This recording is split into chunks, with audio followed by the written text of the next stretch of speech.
Yan sir, sabihin nyo kay Joseph yung gagawin sir. Patanggalin yung sticker. Tanggalin yung buo. Ayan, nasa Larin sila ma'am. Ma'am, na-shoutout ba kayo ma'am? From Isabela pa yan sila sir. Bumiyahe yan, nakapili yan. So, eto kong unit na tong EcoSport, kakakuha lang namin ito. Wala naman tong issue though, ABS and everything. Nabiyahe naman to ng malayo and yung may-ari nito napakaayos. So, sinabi sa amin lahat ng issue, ABS. So, ABS naman 40 natin yan and transmission engine din yan. So, ito sila, from Isabela pa to sila. So, isipin nyo, layo. Biyahe sila, nagbas lang sila kasi tawag dito. Ito kasi, hindi pa talaga yan for sale. Kakukuha lang natin. In-explain naman namin kila ma'am, pero talagang decided sila. So, ngayon, dahil sila Isabela, bumiyahe dito ng Manila. Pwede na natin ibenta to actually. Winner na tayo doon kasi may kita na dapat tayo. Pero, hindi pa rin ma'am. Hindi po pwede.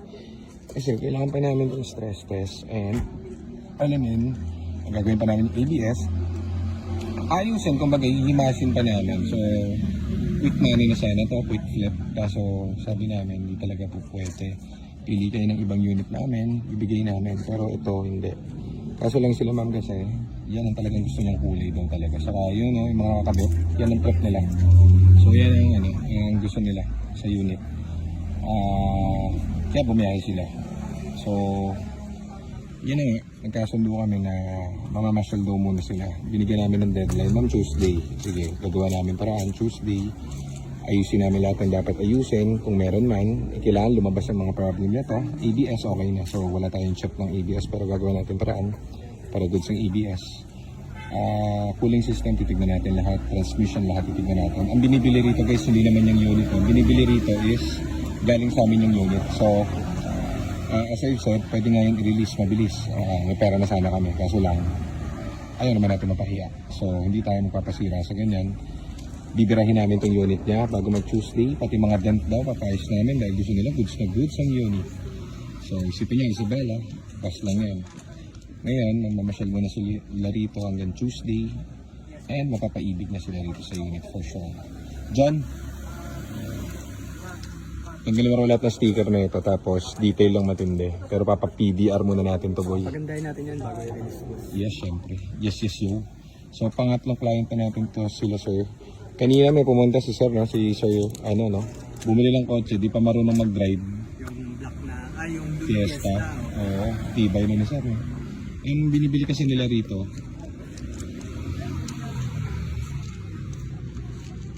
So, yan. Na-explain na everything kasi nagkasundo na. Kasi basta amin lang, hindi pwede i-release ngayon. Kasi gusto namin na gagamit nila yung unit pang matagalan. So, kailangan sa amin lumabas yung kung ano man ito dahil syempre na-stock tong unit nila ma'am sir. So, papalabasin pa natin yung mga issues nito tapos saka natin bibili ng mga parts, mga pyesa, kung ano yung kailangan niya. Bibigay natin yung luho niyan para hindi tayo mapahiya dun sa bumibili. Yun ang binabayaran sa atin yung service natin na gano'n. Okay? So, ito pag Tuesday, tingnan natin kung all goods. Mabal natin at mauwi nila ng Isabela na walang pangamba. Kasi yung una nilang nabilan, ganun din daw. Pinabili raw sila ng Starrex. Nagka-problema agad. Within 2 weeks.